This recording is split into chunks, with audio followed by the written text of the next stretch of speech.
mother. Quando nós pensamos nesse fenômeno sociológico que ocorre, chamado de desigrejados, a gente tem tendência de pensar só apenas um lado da moeda. Os líderes e as igrejas que deram mau testemunho, desonraram a Cristo, manipularam, feriram, roubaram e enganaram pessoas. E eu gostaria de estar refletindo, junto com os irmãos, o seguinte fator: a responsabilidade do lado de lá.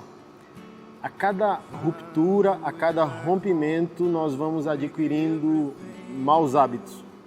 Então, o meu único problema com o movimento desigrejado ou pessoas desigrejadas não é o seu reencontro de fé, a sua redefinição do que é ser igreja, como pensar e viver igreja junto com outros irmãos. Porque a igreja não é determinada pelo CNPJ, uma estrutura, uma instituição. A igreja sempre foi, é e será o movimento dos redimidos. E isso não resume ao local geográfico que nós congregamos.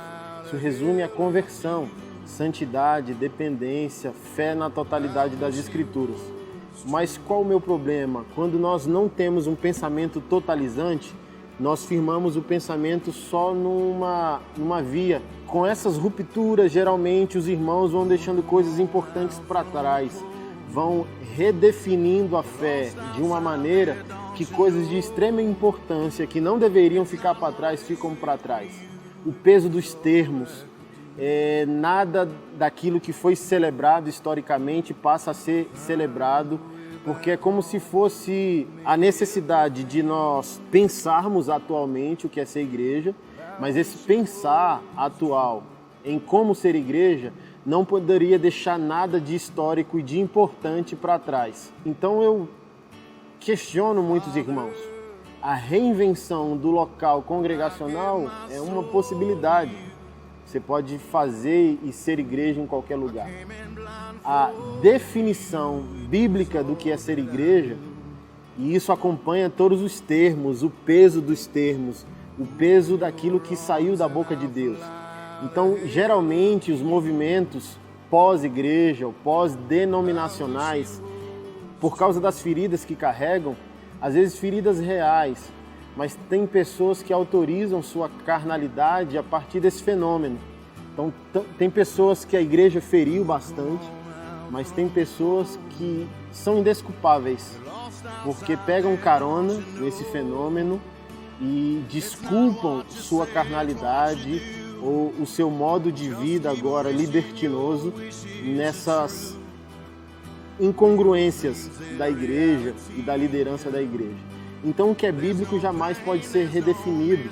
Santidade, inerrância bíblica, a totalidade das Escrituras, o senhorio de Jesus, a grande comissão.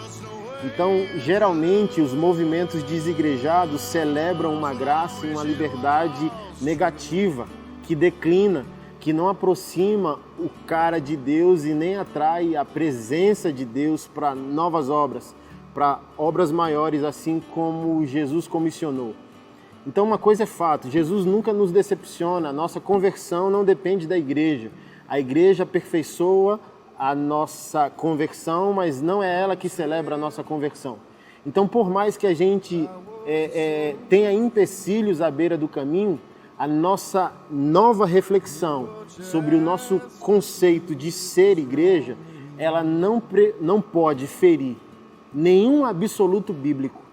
Então é isso que me entristece, isso que me incomoda, e eu deixo essa reflexão para que a gente pese as nossas motivações e que a gente investigue se coisas importantes, basilares da nossa fé não ficaram para trás enquanto nós tentamos repintar a igreja.